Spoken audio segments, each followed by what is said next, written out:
வஞ்சகத்திலிருந்து தப்பிக்கிறது எப்படி? நம்முடைய ஆவியின் கண்கள் பிரகாசம் அடைகிற பொழுது இப்படிப்பட்ட வஞ்சகத்திலிருந்து என்ன செய்வோம்? தப்பித்துக் கொள்வோம். ஆண்டவர் எனக்குள்ள இருக்கிறார், நான் தோத்து போக மாட்டேன். கிடையாது. எதை பிலீவ் பண்றீங்க, எந்த சத்தியத்தை விசுவாசிக்கிறீங்க? ரெண்டு காரியம் இருக்கு நம்மளுடைய உடம்புக்குள்ள. உள்ள இருக்கிறதுக்கு பேரு ஜீவன், வெளியே இருக்கிறதுக்கு பேர் என்னது? உயிர். ஜீவன்னா அது தேவன் இருந்து வந்தது, அது ஜோயி. நான் சொல்றேன், ஜோயியை கவனிங்க. உள்ளுக்குள்ள இருக்க ஜீவனை கவனிங்க. ஜோயிலிருந்து வெளியே ஆசீர்வாதம் வரும். ஏசனா சொல்றாரு, எனக்குள்ள ஜோயி இருந்துச்சு, அந்த ஜோயி விடுதலை ஆக்குச்சு. உங்களுக்கு எது ரொம்ப முக்கியம்? நான் சொல்றேன், இயேசுவை போல உள்ள இருக்கிற ஆவி மனிதனும் தேவனுடைய திட்டங்களும் உங்களுக்கு ரொம்ப முக்கியமா இருக்கும் என்று சொன்னால் பரலோகத்தினுடைய பார்வை உங்க மேல.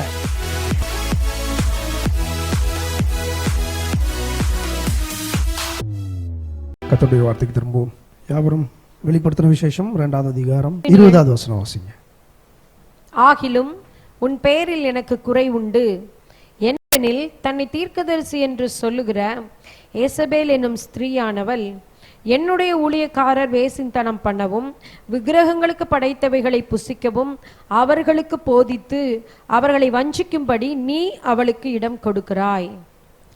இதே பல வாரங்களாக நான் உங்களிடத்தில் இந்த வஞ்சிக்கிற பிசாசை குறித்து உங்களிடத்தில் பேசி கொண்டிருக்கிறேன். பல வாரமாக பேசிக்கிட்டு இருக்கிறேன்.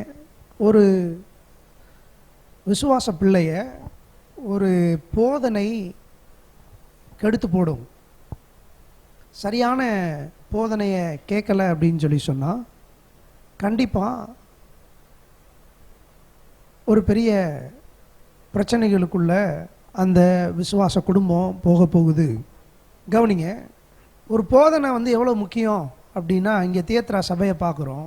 தப்பான போதனையை நம்பினதுனால நாசமாக போனதை தான் நம்ம பார்க்குறோம். பைபிள் வச்சுட்டு இருக்க எல்லாரும் போதிக்கிறாங்க, அவங்க பைபிள் வச்சுருக்கிறாங்க, அவங்க ஜோம் பண்ணாங்க, பேய் போச்சு, அவங்க ஜோம் பண்ணாங்க. தேவப்பிள்ளையில் நல்லா கவனிங்க, கனிகளினாலே அவர்களை என்ன செய்யுங்கள்? அறிந்து கொள்ளுங்கள். ரொம்ப முக்கியம்.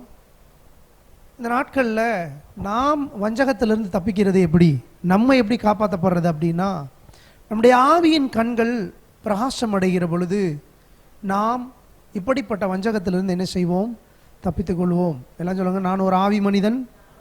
எல்லாம் சொல்லுங்க, நான் ஒரு ஆவி மனிதன். நான் ஒரு ஆவி மனிதன். நான் மாம்சத்தில் குடியிருக்கிறேன், எனக்கு மனது இருக்கிறது.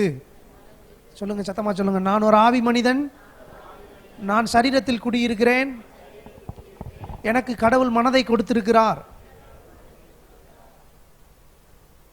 மனிதன் 3 விதமாக இருக்கிறான். மனிதன் 3 பகுதியாக இருக்கிறான். மனிதன் 3 விதத்தில் செயல்படுகிறான்: ஆவி, ஆத்மா, சரீரம். மனிதனுடைய ஆவி அது தேவன் தந்த தீபமாக இருக்கிறது என்று வேதம் போதிக்கிறது.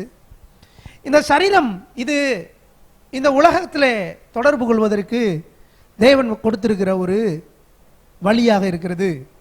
இந்த மனது எதுக்கு கொடுத்திருக்கிறார் அப்படின்னு சொல்லி சொன்னால், அதில் தான் சித்தம் கொள்ளுதல். மனசில் தான் நம்ம என்ன செய்கிறோம்? சித்தம் கொள்கிறோம். விரும்புகிற காரியம்லாம் எங்கேருந்து உண்டாகுது? மனசில். ஒன்று ஆசைப்படுறேன், ஒன்று கோவப்படுறேன், ஒன்று விரும்புகிறேன், ஒன்று வெறுக்கிறேன். இந்த காரியங்கள்லாம் எங்கேருந்து உண்டாகிறது? மனசுலேருந்து உண்டாகுது. கடவுள் அந்த மனதை எதுக்கு தான் கொடுத்திருக்கிறார்? உன்னை சிந்தித்து செயல்படுவதற்காக தேவன் மனதை என்ன செய்திருக்கிறார்?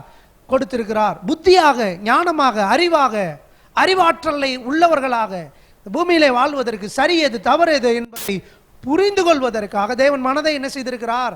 கொடுத்திருக்கிறார். இன்னொன்று ஒன்று சொல்கிறேன், இந்த மனசு இருக்கு பார்த்தீங்களா, இந்த மனசும் இந்த சரீரமும் ரெண்டும் ஒன்று. ஏன் அப்படி சொல்கிறோம் அப்படின்னா, மனிதன் ஆண்டவராய் இயேசு கிறிஸ்துவை இரட்சகராக ஏற்றுக்கொண்ட உடனே அவன் என்ன செய்கிறான்? பாவங்களற எங்கே கழுவப்படுகிறான்? அவனுடைய ஆவியிலே என்ன செய்யப்படுகிறான்? கழுவப்படுகிறான். அவன் ஆவியிலே புது சிருஷ்டியாக மாறுகிறான். ஆனால் இயேசுவை ஏற்றுக்கொண்ட உடனே என் சரீரத்தில் எந்த மாற்றமும் என்ன செய்யலை. நான் கருப்பாக இருக்கேன், இயேசுவை ஏற்றுக்கொண்ட உடனே சகப்பா மாறலை. அதே கலர் தான், அதே கருப்பு தான். சில பேருக்கு தலையில் முடி இல்லை, இயேசுவை ஏற்றுக்கொண்ட உடனே படக்குன்னு முடி வளர்ந்துடுறதில்லை. அப்போ ஆவி ரட்சிக்கப்பட்டிருக்கு, இந்த மாம்சம் என்ன செய்யலை, இன்னும் ரட்சிக்கப்படலை. படலை. ஆண்டவர் சொல்றாரு கடைசியாக தான் இந்த மாம்சம் என்ன செய்ய போகுது, ரட்சிக்கப்பட போகுது அப்படின்னு சொல்றாரு. அப்ப இந்த இடைப்பட்ட காலத்துல என்ன நடக்குது அப்படின்னா, எந்த அளவுக்கு நம்முடைய மனது மறுரூபமாகிறதோ அந்த அளவிற்கு ஒரு பெரிய மாற்றத்தை நாம் என்ன செய்ய முடியும், நம்முடைய வாழ்க்கையிலே பார்க்க முடியும். சரி கவனிங்க, எல்லாம் சொல்லுங்க, நான் ஒரு ஆவி மனிதன். அப்போ அந்த ஆவி மனுஷன் ரொம்ப ரொம்ப முக்கியம் பாருங்க. இன்னைக்கு தியேத்ரா சபை கடவுள் ஒரு மாதிரி சபையாக வைத்திருக்கிறார். தியேத்ராவை இந்த காலகட்டத்துக்கு ஒரு மாதிரி சபையாக வச்சிருக்கிறார். தோத்து போயிட்டான் பாருங்க. கண்டத உலக காரியங்களுக்கு ரொம்ப மரியாதை கொடுத்து அவன் என்ன செஞ்சு போனா, தோத்து போயிட்டான். அப்போ ஒரு ரட்சிக்கப்பட்ட தேவப்புள்ள தோத்து போறதுக்கு நிறைய வாய்ப்புகள் இருக்கு. 100% தோற்று போவதற்கு வாய்ப்புகள் அதிகம். ஆண்டவர் எனக்குள்ள இருக்கிறார், நான் தோத்து போக மாட்டேன் கிடையாது. எதை பிலீவ் பண்றீங்க, எந்த சத்தியத்தை விசுவாசிக்கிறீங்க? நிறைய பேருக்கு என்ன நினைப்புனா, சத்தியத்தை அறியுங்கள், சத்தியம் உங்களை விடுதலையாக்கும். சத்தியம்னா என்ன அப்படின்றதே என்னன்னு தெரியல. சத்தியம்னா என்ன? சத்தியம்னா நான் என்னன்னு சொல்றேன்.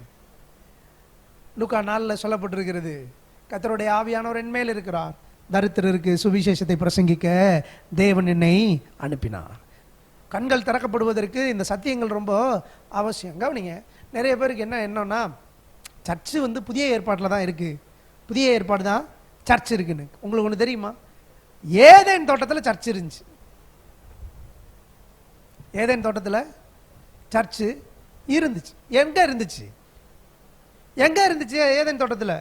நான் சொல்றேன், அங்கே 2 மரம் இருந்தது, அதில் ஒரு மரம் தான் சர்ச்சு. அந்த மரத்துக்கு பேரு ஜீவ விருட்சத்தின். 2 மரம் இருந்துச்சு ஏதேன் தோட்டத்தில். ஒன்று வாசிக்கலாம், ஆதியாகமம் புஸ்தகம் 3வது அதிகாரம் 22வது வசனம். பின்பு தேவனாகிய கர்த்தர், இதோ மனுஷன் நன்மை தீமை அறியத்தக்கவனாய் நம்மில் ஒருவரை போல் ஆனான்.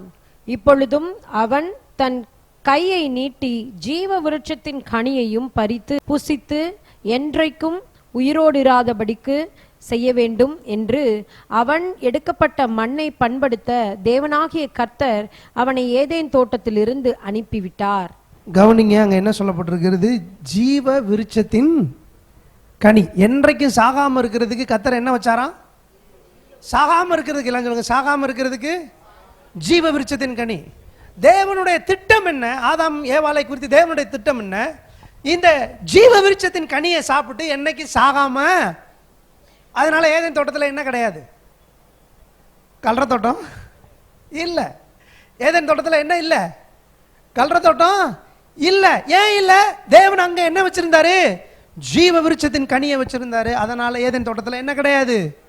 அங்க ஏதேன் தோட்டத்தில் நெற்றி வேர்வை நிலத்துல சிந்தி சாப்பிடுற ஒரு அனுபவம் இல்லை. ஏன்னா கர்த்தர் எதை வச்சிருந்தாரு? ஜீவ விருட்சத்தின் கனியை வச்சிருந்தாரு. அதை புசிக்கிற பொழுதெல்லாம் நெற்றி வேர்வைக்கு அங்க வேலையே இல்லை. அங்க புருஷனுக்கும் பொண்டாட்டிக்கும் சண்டை இல்லை. ஏன்? அவர்கள் இருவரும் ஜீவ விருட்சத்தின் கனியை புசிச்சாங்க. ஆகையினால ஒருவருக்கொருவர் தேவனை போல நடந்து கொண்டார்கள், ஒருவரை ஒருவர் மன்னித்து நடந்து கொண்டார்கள், ஒருவருக்கொருவர் என்ன செய்யவில்லை? ஏமாற்றிக்கொள்ள சுயநலமா இல்லை. இன்னைக்கு பிரச்சனை என்ன குடும்பங்கள்ல? சொல்லுங்க, குடும்பத்தில் இருக்கிற பிரச்சனை என்ன? சுயநலம். பாருங்க, எனக்கு எதுவும் சரியா வரல, எனக்கு இவர் சரியில்லை, எனக்கு இந்த குடும்பம் சரியில்லை, எனக்கு செல்ஃபிஷ்னஸ். ஏதேன் தோட்டத்தில் அது இல்லை. ஏன்? ஏதேன் தோட்டத்தில் அவங்க 2 பேரும் என்ன சாப்பிட்டுட்டு இருந்தாங்க? ஆனால் ஆண்டவர் ஒரு ஆலோசனை சொன்னாரு. தம்பி, ஒண்ணு அங்க இருக்கு, திருப்புங்க ஆதியாகமம் 2:16-17. தேவனாகிய கர்த்தர் மனுஷனை நோக்கி, நீ தோட்டத்தில் உள்ள சகல விருட்சத்தின் கனியையும் புசிக்கவே புசிக்கலாம், ஆனாலும் நன்மை தீமை அறியத்தக்க விருட்சத்தின் கனியை புசிக்க வேண்டாம், அதை நீ புசிக்கும் நாளில் சாகவே சாவாய் என்று கட்டளையிட்டார். அங்க என்ன சொல்றாரு? நன்மை தீமை அறியத்தக்க அறிவுள்ள மரம், அறிவை கொடுக்கிற மரம், வேற ஒண்ணும் இல்லை. என்ன மரம்? புலன் அறிவு. என்ன அறிவு? அங்க இருக்க 5 புலன் அறிவை சார்ந்து வாழுகிறதற்கு ஒரு வாய்ப்பு இருக்கு. ஆண்டவர் சொன்னாரு, ஏதேன் தோட்டத்தில் நான் ஜீவ விருட்சத்தை வச்சிருக்கேன். அது என்னது? என்னுடைய திட்டம். ஜீவ விருட்சத்தின் கனியத்தின்னா என்னை நம்பி நீ வாழலாம், என்னுடைய சித்தத்தின்படி வாழலாம், என்னுடைய திட்டத்தின்படி வாழலாம். ஆனா அங்க ஒரு அறிவின் விருட்சம் இருக்கு. அந்த அறிவின் விருட்சத்தை நீ சாப்பிட்ட அப்படின்னா எனக்கும் உனக்கும் இருக்கிற உறவு போயிடும். அப்புறம் நீ என்னைக்குமே உன்னுடைய பலத்தை சார்ந்துதான் நீ வாழ வேண்டும். பிரச்சனை எங்க ஆரம்பிக்குது? எனக்கு யாரும் எதுவும் சொல்லக்கூடாது, எனக்கு தேவையானதை நானே பார்த்துக்குவேன், எனக்கு தேவையானது நானே செஞ்சுக்குவேன், எனக்கு கர்த்தர்லாம் ரொம்ப முக்கியம் கிடையாது, God is not important to me, me and myself very important அப்படின்னு சொல்றப்ப தான் பிரச்சனையே வருது. எனக்கு என்னுடைய காரியம் ரொம்ப முக்கியம். ஏதேன் தோட்டத்தில் என்ன பிரச்சனை? ஏவாள் எதை சாப்பிட்டா? கர்த்தர் வச்சிருக்கிற ஜீவ விருட்சத்தின் கனியை திங்கல, மாறா எதை போய் சாப்பிட்டான்? அறிவை, ஐம்புலன் அறிவை பெருக்குகிற அந்த கனியை என்ன செய்தால்?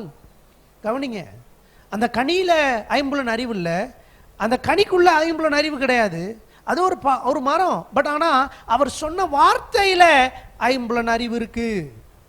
அதை சாப்பிடாத, அங்க போகாத, அந்த வேலையை செய்யாத அப்படின்னு சொல்லி சொன்னா செய்ய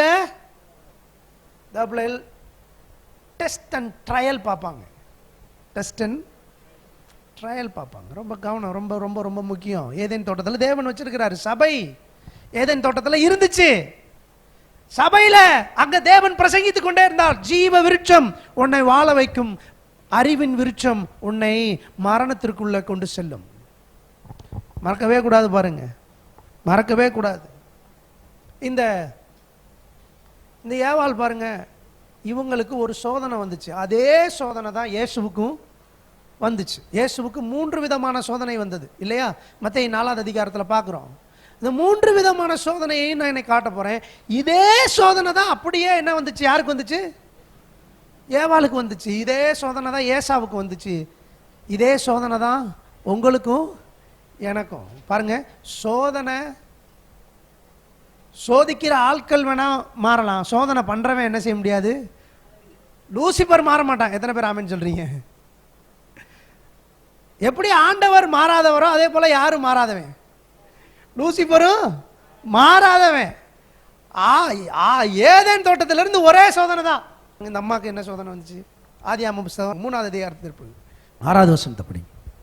அப்பொழுது ஸ்திரீயானவள் அந்த விருட்சம் புசிப்புக்கு நல்லதும் பார்வைக்கு இன்பமும் புத்தியை தெளிவிக்கிறதற்கு இச்சிக்கப்படத்தக்க விருட்சமுமாய் இருக்கிறது என்று கண்டு அதன் கனியை பறித்து புசித்து தன் புருஷனுக்கும் கொடுத்தாள், அவனும் புசித்தான். போதும்.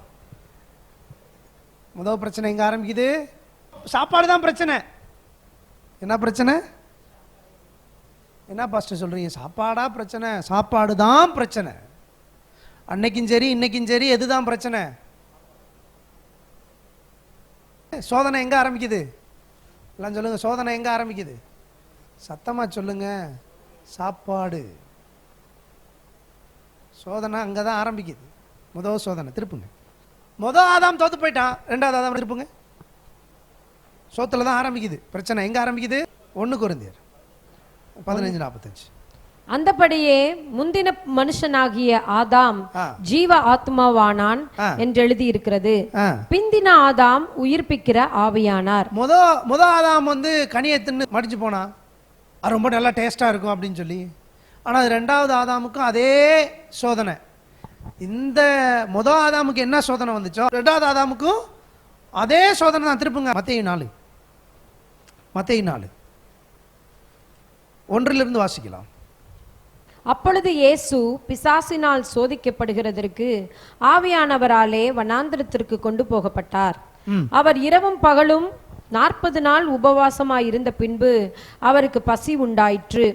அப்பொழுது சோதனைக்காரன் அவரிடத்தில் வந்து, நீர் தேவனுடைய குமாரனே ஆனால் இந்த கல்லுகள் அப்பங்களாகும்படி சொல்லும் என்றான். பாருங்க, ஏசுனாருக்கு முதல் சோதனை என்ன? 40 நாள் மனுஷன் சாப்பிடாம இருக்கிறாரு. இப்போ ஒரு பசி வருது. பாருங்க, இந்த பசியை பிசாசு கார்னர் பண்றான். பாருங்க, நீங்க நினைக்கிறது சாப்பாடுன்றது மட்டும் நான் சொல்லல, சரீர ரீதியா ஏற்படுகிற ஆசாபாசங்களை சேர்த்தே தான் நான் சொல்றேன். சரீரத்தில் ஏற்படுகிற ஒரு ஆசாபாசம். இங்க பாருங்க, சமாரிய ஸ்திரீ வர்றா. ஏசுனாருக்கு தெரியும் அவளுக்கு ஏதோ ஒரு பசி தாகத்தில் அவள் இருக்கா. ஆனால் அவளுக்கு எப்படி சரி பண்ணணும்னு தெரியலை. அவள் பாருங்க, ஏசுனார் அவளை பார்த்த உடனே கேட்குறாரு, உனக்கு எத்தனை புருஷன்றான்? கரெக்டாக 5 பேர். இப்போ வந்து லிவிங் டுகெதரில் இருக்கிறேன், கல்யாணம் பண்ணலை. 5 பேரை கல்யாணம் பண்ணி 5 பேர் இல்லை. இப்போ 6ஆவதா ஒரு ஆளோட இருக்கேன், லிவிங் டுகெதர் லைஃப் ஸ்டைலில் இருக்கிறேன். ஆடவர் சொல்கிறாரு, கரெக்டாக சொன்னேன், நான் கொடுக்குற தண்ணியை குடித்தா உனக்கு தாகமே வராது. கவனிங்க, எப்படிப்பட்ட தேவன் பாருங்க.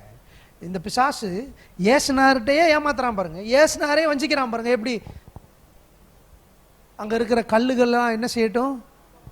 அப்பமாகட்டும். கல்லெலாம் என்ன செய்யட்டும்? உன் பசியை கரெக்டாக பிசாசுக்கு நல்லா தெரியும், உனக்கு என்ன பசி இருக்குன்றது தெரியும். அதனால் அதை வச்சு தான் உன்னிட்ட சோதனைக்கே வருவான். பிசாசு உன்ட்ட எப்படி சோதிக்க வருவான்? நல்லா கண்களை திறந்து நல்லா கவனிங்க. உன் பசி அவனுக்கு ரொம்ப நல்லா தெரியும், அதை வச்சு தான் உன்னிட்ட வருவான். பணத்தின் மேலே பசி இருந்தா அதை வச்சு தான் உன்னைய கார்னர் பண்ணுவான். உடையின் மேலே பசி இருந்தா, அதுக்கப்புறம் நான் வாசிக்கிறேன் பாருங்க, அதை வச்சு தான் உன்னிட்ட கார்னர் பண்ணுவான். உணவின் மேலே பசி இருந்தா அதன் வச்சு தான் உன்னோட சரீர தேவைகளுக்கு, ஆசா பாசங்களுக்கு உன்னோட சரீரத்தில் தேவை இருக்குன்னா அதை வச்சு தான் உன்னிட்ட எது உனக்கு பசியாக இருக்கோ. சில பேர் பாருங்க, லாங்கிங் ஃபார் லவ். என்ன காரியம் அப்படின்னு சொல்லி சொன்னால், மனது முழுக்க ஏதோ ஒன்றை தேடி பசியினால் நிரம்பி இருக்கு. இது என்ன அப்படின்னா, இது உலக பிரகாரமான காரியம். உள்ளுக்குள்ள பாருங்க, 2 காரியம் இருக்கு நம்மளுடைய உடம்புக்குள்ள.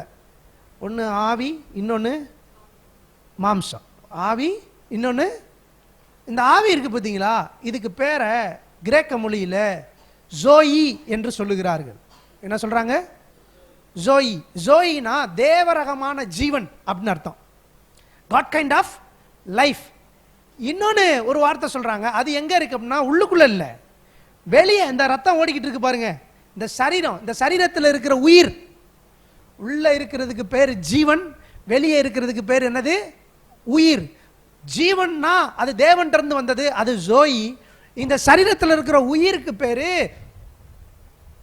ஜோயி கிடையாது, சூச்சி. என்னது? சூச்சி. கிரேக்க மொழியில் அந்த வார்த்தைகள் பயன்படுத்தி டிஃபரன்ஷியேட் பண்றாங்க பாருங்க.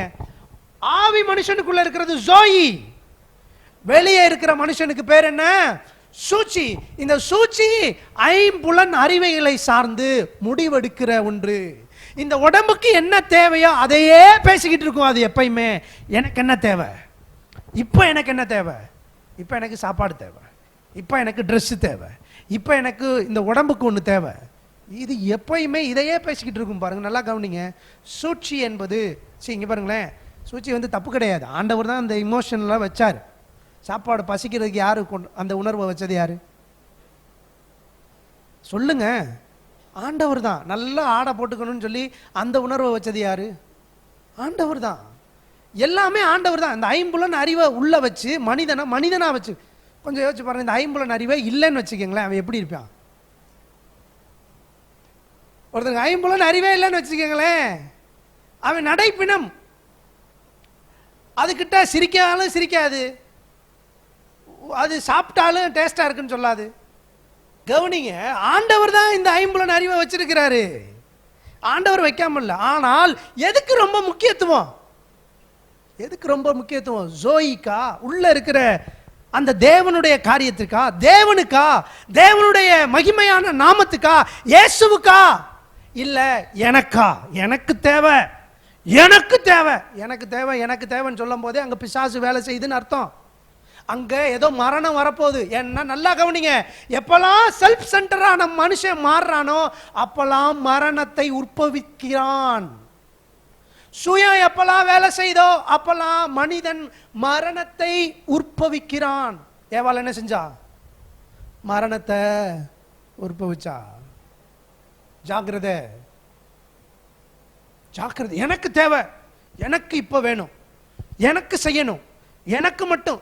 நான் சொல்றேன், அது செல்ஃப் சென்டர், அது சுயநலம்.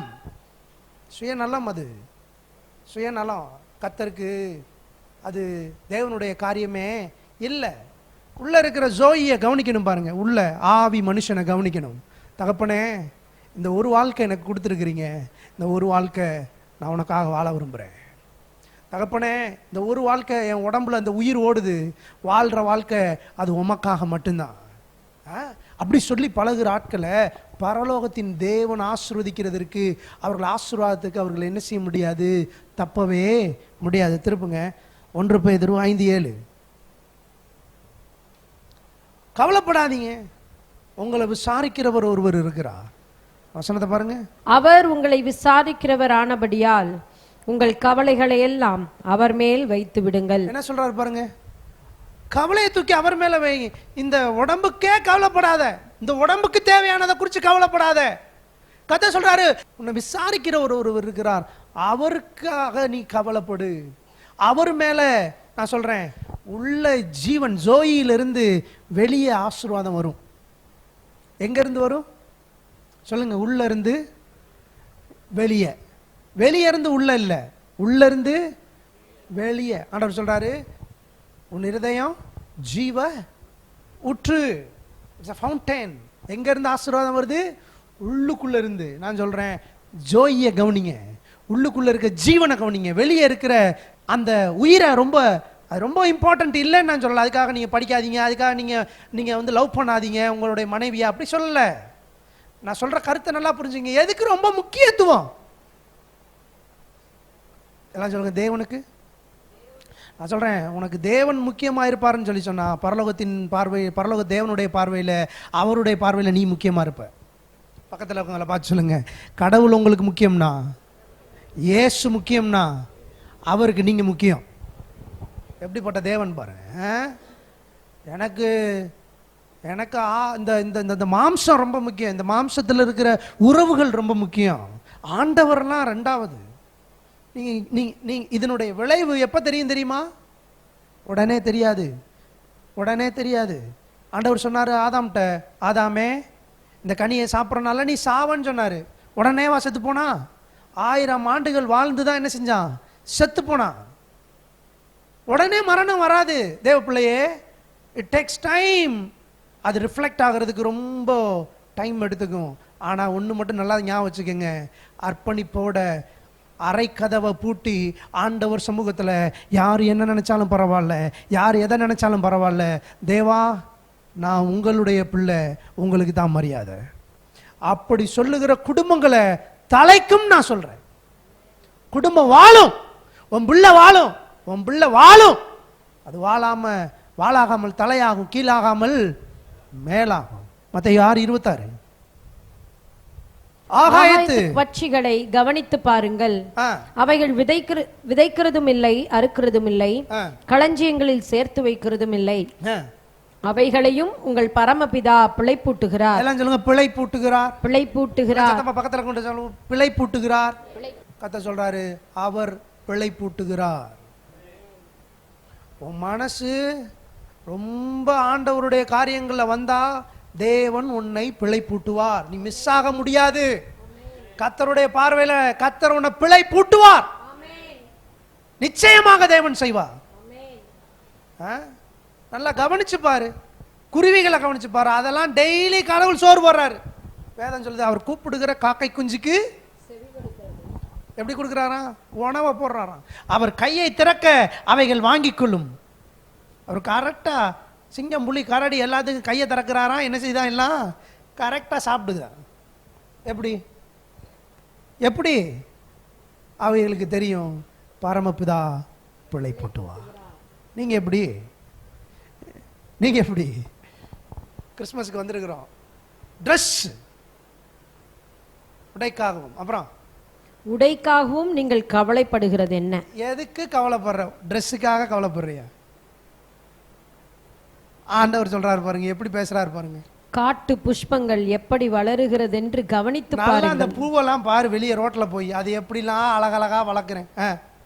அவைகள் உழைக்கிறதும் இல்லை, நூற்கிறதும் இல்லை, என்றாலும் சாலமோன் முதலாய் தன் சர்வ மகிமையிலும் அவைகளில் ஒன்றை போலாகிலும் உடுத்தி இருந்ததில்லை. அவர் சொல்றாரு, என்ன சொல்றாரு? சாலமோன் கூட இவ்வளவு ட்ரெஸ் இவ்வளவு அழகா உடுத்தலப்பா, நான் இந்த காட்டு புஷ்பங்களை உடுத்தி வைக்கிறேன். சாலமோன்ட்ட லட்ச லட்சம் கோடி கோடியா தங்கமும் வைரமும் வைடூரியமும் இருந்துச்சு, அவன் கூட இப்படி ட்ரெஸ் போட்டது கிடையாது.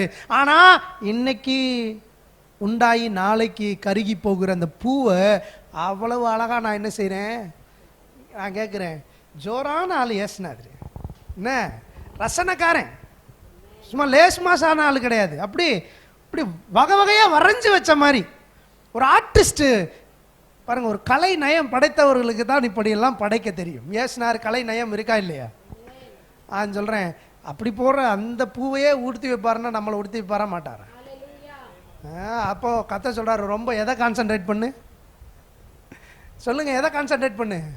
உள்ள இருக்கிற ஜோயிய, உள்ள இருக்கிற தேவ மனுஷனை, ஆவி மனுஷனை அவனை வளர்க்கணும். நான் சொல்றேன், உள்ள இருந்து வெளியே எல்லாம் சொல்ல. எங்க இருந்து வெளியே? சத்தமா சொல்லுங்க, கவனிக்கிறீங்களா?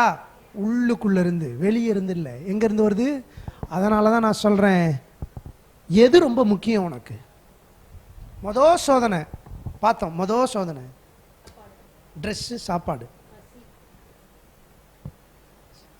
சோதனை எங்க ஆரம்பிக்குது? சோத்துல ஆரம்பிக்குது. ஏதேன் தோட்டத்திலேயும் அப்படிதான் ஆரம்பிச்சிச்சு. ஏசா சேஷ்டபுத்திர பாகத்தை எப்படி வித்து போட்டான்? கூளை குடிச்சுதான் வித்து போட்டான். கர்த்தருடைய ஆவியானவர் சொல்றாரு, ஜாக்கிரதை.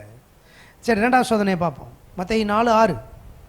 நீர் தேவனுடைய குமாரனே ஆனால் தாழ குதியும், ஏனெனில் தம்முடைய தூதர்களுக்கு உம்மை குறித்து கட்டளையிடுவார், உமது பாதம் கல்லில் இடராதபடிக்கு அவர்கள் உம்மை கைகளில் ஏந்தி கொண்டு போவார்கள் என்பதாய் எழுதியிருக்கிறது என்று சொன்னான். எப்படி சொல்றேன் பாருங்க, கீழே கூச்சிரியான்றேன், சாவ சொல்றேன், சூசைட் பண்ணிருங்க. என்ன பண்ணிருங்க? ஏசுனார சூசைட் பண்ண சொல்றேன் பாருங்க.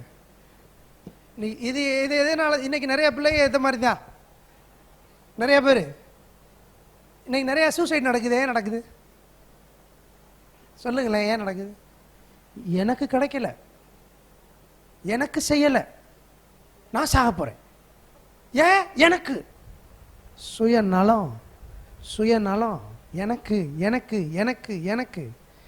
லூக்கா 4 திருப்புங்க,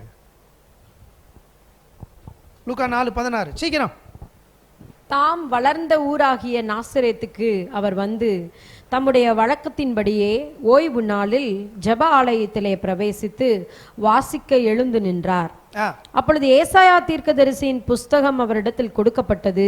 அவர் புஸ்தகத்தை விரித்தபோது, கர்த்தருடைய ஆவியானவர் என் மேல் இருக்கிறார், தரித்திரருக்கு சுவிசேஷத்தை பிரசங்கிக்கும்படி என்னை அபிஷேகம் பண்ணினார், இருதயம் நறுங்குண்டவர்களையும் குணமாக்கவும், சிறைப்பட்டவர்களுக்கு விடுதலையையும், குருடருக்கு பார்வையையும் பிரசித்தப்படுத்தவும், நொறுங்குண்டவர்களை விடுதலையாக்கவும், கர்த்தருடைய அனுகிரக வருஷத்தை பிரசித்தப்படுத்தவும் என்னை அனுப்பினார் என்று எழுதியிருக்கிற இடத்தை அவர் கண்டு. கவனிங்க, ஆலயத்துக்கு போறாரு, அங்க அவர் கையில பைபிளை கொடுக்குறாங்க. கொடுத்தா ஏசாயா அதிகாரத்தை எடுத்து படிக்கிறாரு. என்ன சொல்றாரு? கர்த்தருடைய ஆவியானவர் எங்க இருக்காரு? ஜோய் உள்ள இருக்கிறாரு. எங்க இருக்கிறார் கர்த்தருடைய ஆவியானவர்? நான் கேட்கிறேன், இங்க இருக்க எத்தனை பேருக்கு ஜோயி இருக்கு? நோக்கம் என்ன தெரியுமா? உனக்குள்ள இருக்கிற ஜோய்க்கு நோக்கம் என்ன தெரியுமா? அந்த வசனத்தை பாருங்க. கர்த்தருடைய ஆவியானவர் என் மேல் இருக்கிறார், தரித்திரருக்கு 10 எரியணும். நான் சொல்றேன், உன் வீட்டு பக்கத்துல ஒருத்தன் தரித்திரா நான் இருக்கிறான் அப்படின்னு சொல்லி சொன்னா இருக்கக்கூடாது. முதல்ல அவனை போய் இயேசுகிட்ட கொண்டு வரணும். ஏன்னா எனக்குள்ள இருக்கிற ஆவி ஜோய், அது அவனை வாழ வைக்கும். அடுத்த வசனத்தை பாருங்க. இருதயம் நறுங்குண்டவர்களை குணமாக்கவும், சிறைப்பட்டவர்களுக்கு விடுதலையும், குருடருக்கு பார்வையை பிரசித்தப்படுத்தவும், நொறுங்குண்டவர்களை அழைப்பு. என்ன தேவ பிள்ளையே? ஜோய் உனக்குள்ள இருக்கிற தேவரகமான ஜீவன் வெளியே இருக்கிறவன, பிரச்சனையோடு இருக்கிறவன, கண்ணீரோட இருக்கிறவன, காயம்பட்டு கிடக்கிறவன தூக்கி எடுத்து தேவ சமூகத்துக்கு கொண்டு வரும். அதுதான் அழைப்பு. உனக்குள்ள இருக்கிற ஜோய்க்கு அழைப்பாதான். நான் சொல்றேன், இந்த காலை வேளையில நீங்க ஒருவேளை உங்க வாழ்க்கையில பொருளாதாரத்துக்காக கஷ்டப்பட்டு இருக்கிறீங்க, பல விதமான பிரச்சனைகளை நீங்க கஷ்டப்படுறீங்கன்னா, நான் உங்களுக்கு சொல்றேன், ஜோயிய கவனிங்க, உள்ள இருக்கிற மனுஷனை கவனிங்க, ஆவி மனுஷனை கவனிங்க. கர்த்தருடைய ஆவியான சொல்ற, உனக்குள்ள நான் அதுக்கு தான் வச்சிருக்கிறேன். ஜனங்களை போய் சந்தி. ஐயோ, ஆவியானவருடைய தேவ சமூகத்துல ஜனங்களை கொண்டு வந்து சேர்க்கணும், தேவ ஊழியத்தை நிறைவேற்றணும், சபையில தேவனை ஆராதிக்கிறதுக்கு, தேவ மக்கள் ஜனங்களை விடுதலையாக்குவதற்கு கொண்டு வந்து சேர்க்கணுன்ற வைராக்கிய வாஞ்சையோட நீ இருப்பேன்னு சொல்லி சொன்னா, கர்த்தருடைய ஆவியானவர் உன்னை ஆசீர்வதிக்கிறத தவிர வேற எதுவுமே அவருக்கு வழியே கிடையாது. யோசனா சொல்றாரு, எனக்குள்ள ஜோயி இருந்துச்சு, அந்த ஜோயி விடுதலையாக்குச்சு, குணமாக்குச்சு, சுகமாக்குச்சு. அதே தேவரகமான ஜீவன் உங்களுக்குள்ளேயும் வாழ வைக்கும் பாருங்க, நமக்குள்ள இருக்க சாக வைக்காது. அதுக்கு தான் சொன்னேன் இந்த வசனத்தை. எதுக்கு இந்த வசனத்தை வாசிச்சேன்? இயேசு சொல்றாரு பாருங்க, என்னுடைய அழைப்பே அதுதான், சாகிறதுக்கு வேலை இல்லை. லூக்கா 13:31. லூக்கா 13:31. அந்த நாளிலே சில பரிசேயர் அவரிடத்தில் வந்து, நீர் இவ்விடத்தை விட்டு போய்விடும், ஏரோது உம்மை கொலை செய்ய மனதாய் இருக்கிறான் என்றார்கள்.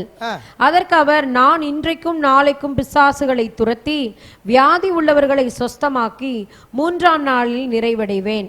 இன்றைக்கும் நாளைக்கும் மறுநாளைக்கும் நான் நடமாட வேண்டும். எருசலேமுக்கு புறம்பே ஒரு தீர்க்கதரிசியும் மடிந்து போகிறது இல்லை என்று நான் சொன்னதாக நீங்கள் போய் அந்த நரிக்கு சொல்லுங்கள். எப்படி யாருக்கு ரிப்ளை கொடுக்குறாரு? நல்ல மனுஷங்க ஏசு நாட்டம் வந்து அங்கிட்டு போயிடாதீங்க, அவன் உங்களை பிடிச்சி கொள்றதுக்கு ரெடியாக இருக்கான். இவர் என்ன சொல்கிறாப்புல? ஐயோ, நல்ல வேலைக்கு இன்ஃபர்மேஷன் கொடுத்தீங்க, நல்ல ஸ்பையாக இருக்கீங்க, நீங்கள் குட் ஸ்பை, அங்கே நடக்கிற விஷயத்தெல்லாம் சொல்லிட்டீங்க, வெரி குட். அப்படி சொல்லலை. இவர் என்ன சொல்கிறாப்புல? நான் இன்றைக்கும் நாளைக்கும் நாளை மறுநாளைக்கும் பிசாசின் பிடியில் இருக்கிற ஜனங்களை குணமாக்கி விடுதலையாக்கி தீரும் மட்டும் நான் சாக போறதில்லை. நீங்க நாளைக்கு சாக போறீங்கன்னு கேட்டா, உனக்கு சாவை கொண்டு வந்து தரேன், நீ செத்து போயிரு அப்படின்னு சொன்னா, பிசாசு சொல்றான், ஆண்டவர்கிட்ட நீங்க சொல்லுங்க, நான் சாக போறதே கிடையாது. தேவன் என் வாழ்க்கையில வச்சிருக்கிற திட்டங்களை தீர்மானங்களை செஞ்சு முடிக்காம இந்த பூமியிலிருந்து வெளியே போறதே கிடையாது. இயேசுனார் சொல்றாரு பாருங்க. இயேசு சொல்றார் தேவ பிள்ளையே, என்ன சொல்றாரு? இப்போதைக்கு சாவு எனக்கு இல்லைன்றார். எல்லாம் சொல்லுங்க, நான் இப்பொழுது மரிக்க போறதில்லை. தேவ சித்தத்தை, தேவ திட்டத்தை நிறைவேற்றி தேவனுடைய நாமத்தை மகிமைப்படுத்தி முடிக்கும் வரையும் சாவு என்னையும் என் வீட்டையும் அணுகுவதில்லை. எத்தனை பேர் ஆமென் சொல்றீங்க? எத்தனை பேர் ஆமென் சொல்றீங்க? ஏசு சொல்றாரு, சாவை பத்தி பேசுறாரு. ஒரு இந்த சொல்லுவாங்க, நாளைக்கு என்ன நடக்கும் தெரியாது. ஏசு நான் சொல்றாரு, 3 நாளை கழிச்சு தானே நான் சாவேன்றாரு. நாளைக்கு என்ன நடக்கும்? நல்லா கேட்க நல்லா இருக்கும். நீங்க சொல்லணும், நாளைக்கு என்ன நடக்கும்? நல்லதே நடக்கும். சத்தமா சொல்லுங்க, நாளைக்கு என்ன நடக்கும்? இன்னைக்கு கண்ணு மூடி நாளை காலையில நல்லா ஜோரா எந்திரிப்போம். மரணம் என்னை என்ன செய்யாது? சேதப்படுத்தாது. எத்தனை பேர் ஆமென் சொல்றீங்க? அந்த வியாதியை கொண்டு வந்து பிசாசும் சரீரத்தில் பலவீனப்படுத்துறான்னா, பிசாசுட்ட நீ பேசணும், இந்த வியாதியினால என் சரீரத்தை நீ பலவீனப்படுத்த முடியாது, அதனால் இந்த வியாதியினால எனக்கு மரணம் சீக்கிரம் வராது, சக்கரை வியாதி என்னுடைய சரீரத்தில் இருக்கிறதுனால மரணம் எனக்கு வராது, என் கிட்னி ஃபெயிலியர் ஆகாது, என்னுடைய சரீரத்தில் லங்ஸ் பாதிக்கப்படாது, சொல்லி பழகு. இயேசு சொல்றாரு பாருங்க. அப்போஸ்தலனாகிய பேதுரு சொல்றாரு, அப்போஸ்தலனாகிய பவுல் சொல்றாரு. எல்லாம் மரணத்தை பத்தி பேசுறாங்க. சாக போற நாள் அவங்களுக்கு தெரிஞ்சிருக்கு. எப்ப சாக போறோம்னு அவங்களுக்கு. இடபிள்யூ கென்யான்னு சொல்லி ஒரு பெரிய தேவ ஊழியக்காரர் பாருங்க, அவர் பாருங்க 80 வயதுல தான் அவர் மரித்து போனார்.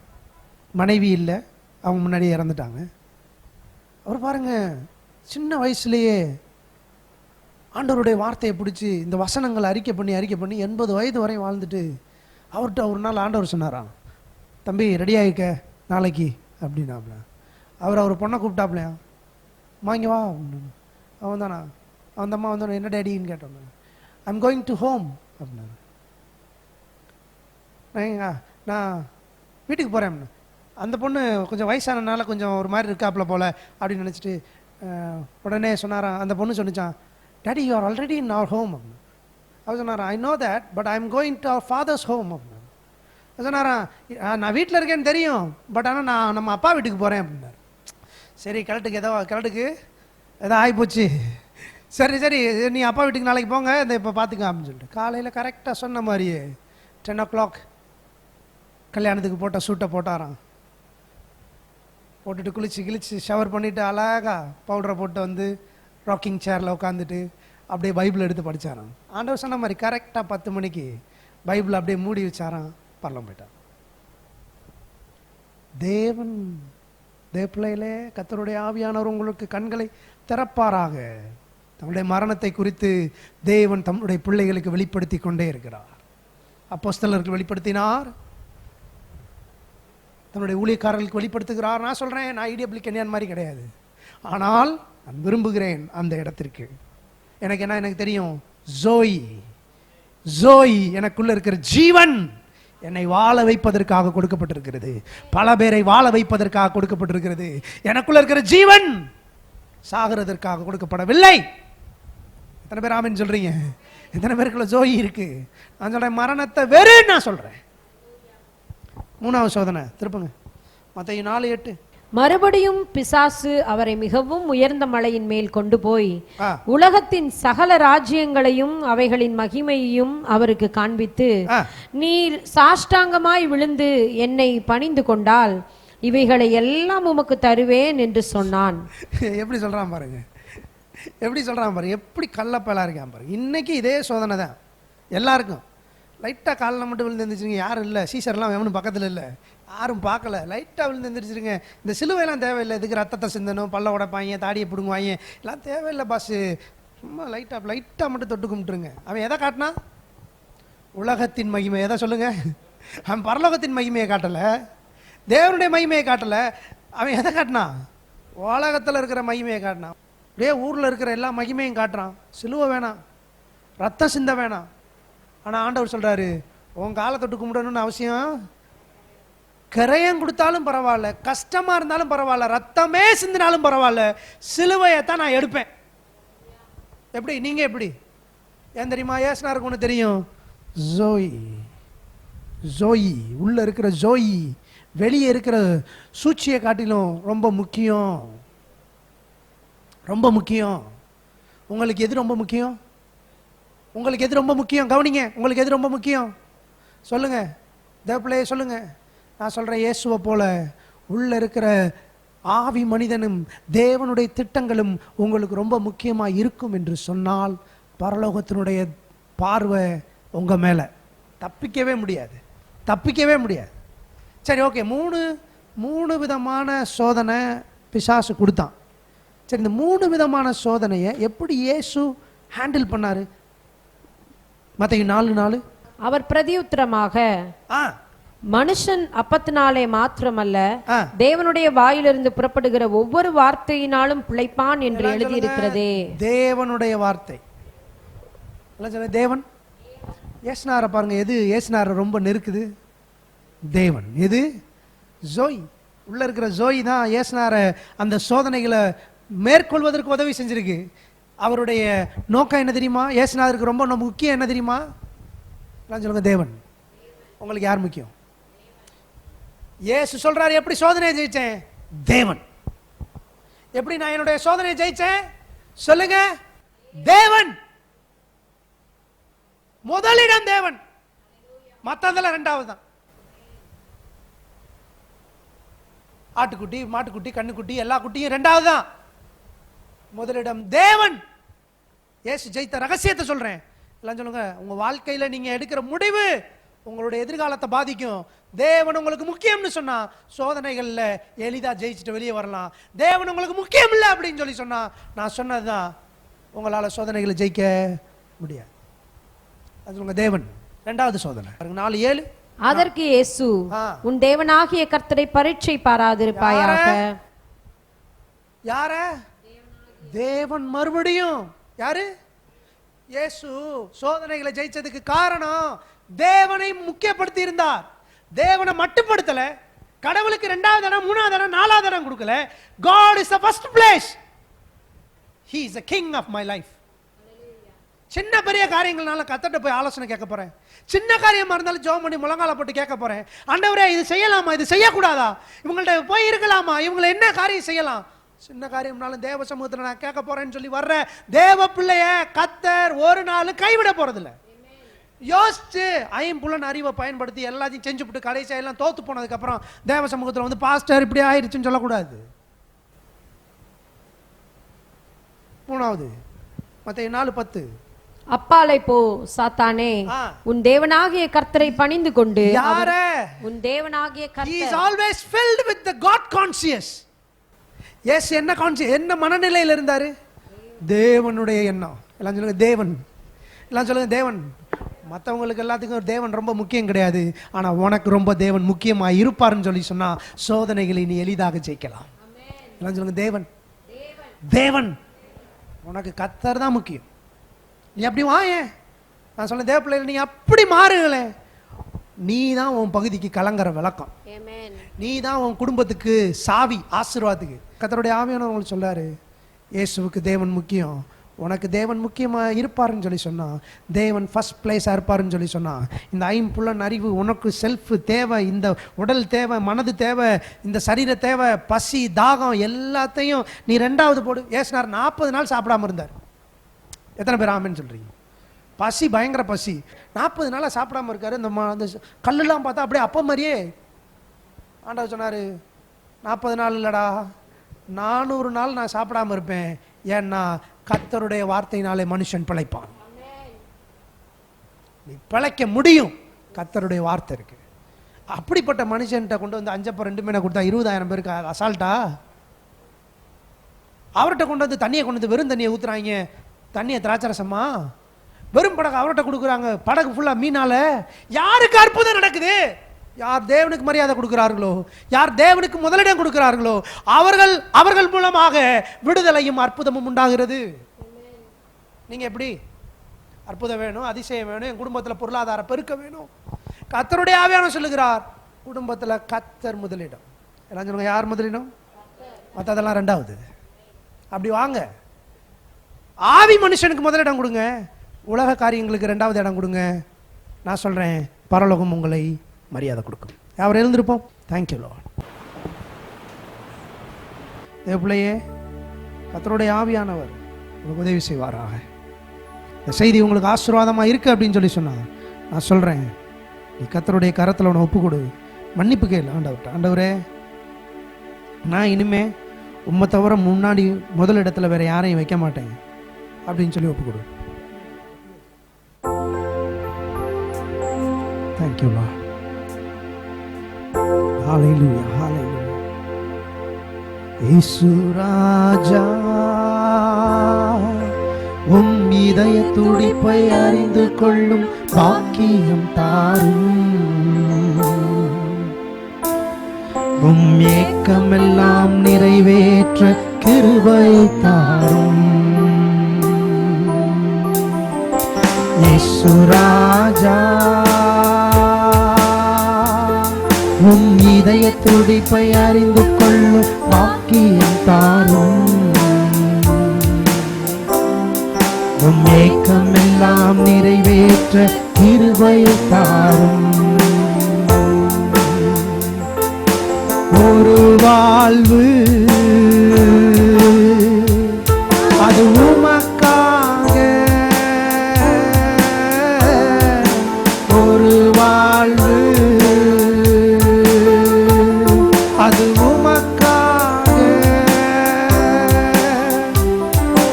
உணர்வெல்லாம் உமக்காக, உள்ளமெல்லாம் உமக்காக. உணர்வெல்லாம் உமக்காக, உள்ளமெல்லாம் உமக்காக. இயேசு ராஜா, உம் இதய துடிப்பை அறிந்து கொள்ளும் பாக்கியம் தாரும். உம் ஏக்கமெல்லாம் நிறைவேற்ற கிருபை தாரும். உலகத்துக்கு மரித்திட வாழ்ந்திட வேண்டும், உலகத்துக்கு மரித்திட வாழ்ந்திட வேண்டும். உண்மையான ஊழியனாய் நிலைத்திட வேண்டும், உண்மையான ஊழியனாய் நிலைத்திட வேண்டும். உலகத்துக்கு உலகத்துக்கு மரித்திட வாழ்ந்திட வேண்டும். நான் உலகத்துக்கு மரித்திட வாழ்ந்திட வேண்டும், உண்மையான ஊழியனாய் நிலைத்திட வேண்டும், உண்மையான ஊழியனாய் நிலைத்திட வேண்டும். ஒரு வாழ்வு உமக்காக, ஒரு வாழ்வு உமக்காக. உணர்வெல்லாம் உமக்காக, உள்ளமெல்லாம் உமக்காக. உணர்வெல்லாம் உமக்காக, உள்ளமெல்லாம் உமக்காக. மகிழ்ந்திட வாழ்ந்திட வேண்டும். உம் இதயம் மகிழ்ந்திட வாழ்ந்திட வேண்டும். உம் சித்தம் செய்து நான் மடிந்திட வேண்டும். உம் சித்தம் செய்து நான் மடிந்திட. எல்லாரும் சொல்லுங்க, மறுபடியும் சொல்லுங்க. உம் இதயம் எல்லாரும் உம் இதயம் மகிழ்ந்திட வாழ்ந்திட வேண்டும். உம் சித்தம் செய்து நான் மடிந்திட வேண்டும். உம் சித்தம் செய்து நான் மடிந்திட வேண்டும். இயேசு ராஜா, அது உமக்காக ஒரு வாழ்வு, அது உமக்காக. உணர்வெல்லாம் உமக்காக, உள்ளமெல்லாம் உமக்காக, உமக்காக உள்ளமெல்லாம் உமக்காக. ஆண்டவர்கிட்ட ஒரு ஜெபம் பண்ணுங்க. ஆண்டவரே, ஏதோ எனக்கு தெரியல, சரி எது தப்புதுன்னு எனக்கு தெரியல, ஆனால் சரியா மட்டும் செய்ய விரும்புகிறேன், தப்பா செய்ய விரும்பலை. சரியை மட்டும் செய்ய விரும்புகிறேன், தப்பா செய்ய விரும்பலை. ஆனால் அந்த சரியை எதுன்னு இப்போ செய்கிறதுக்கு எனக்கு பலன் இல்லை. எனக்கு ஒரு பலன் கொடுங்க.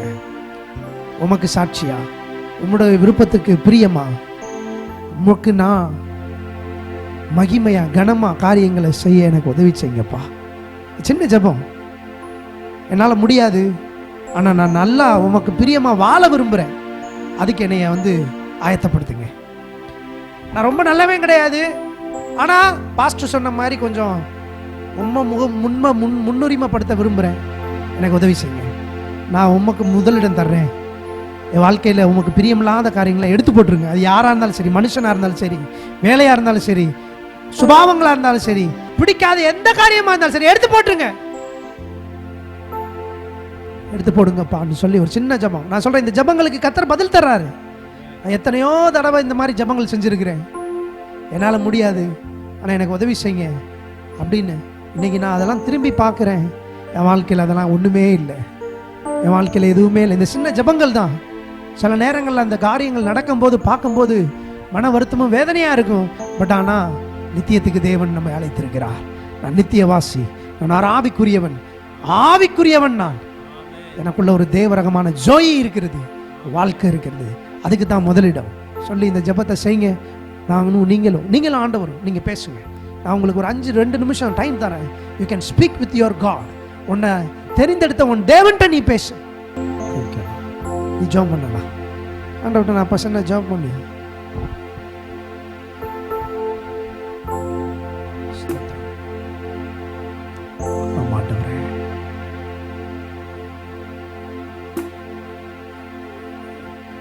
உம் இதயம் மகிழ்ந்திட வாழ்ந்திட வேண்டும்.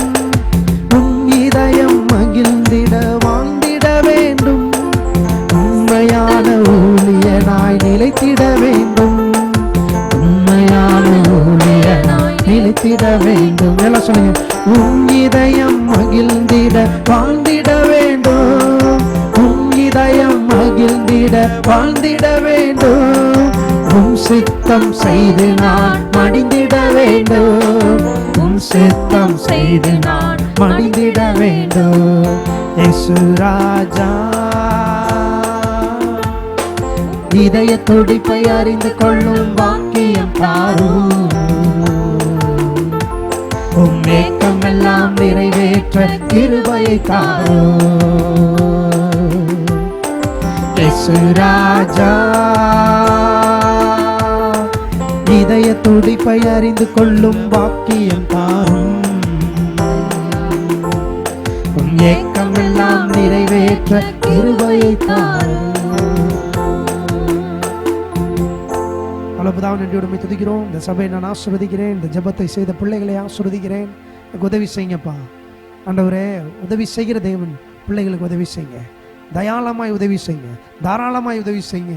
அவர்களை வெளியே கொண்டு வர, அவங்க எடுத்த முடிவில் நிற்க, அவர்களுக்கு விரும்பாத காரியங்களை உங்கள் வாழ்க்கையிலிருந்து வெளியேற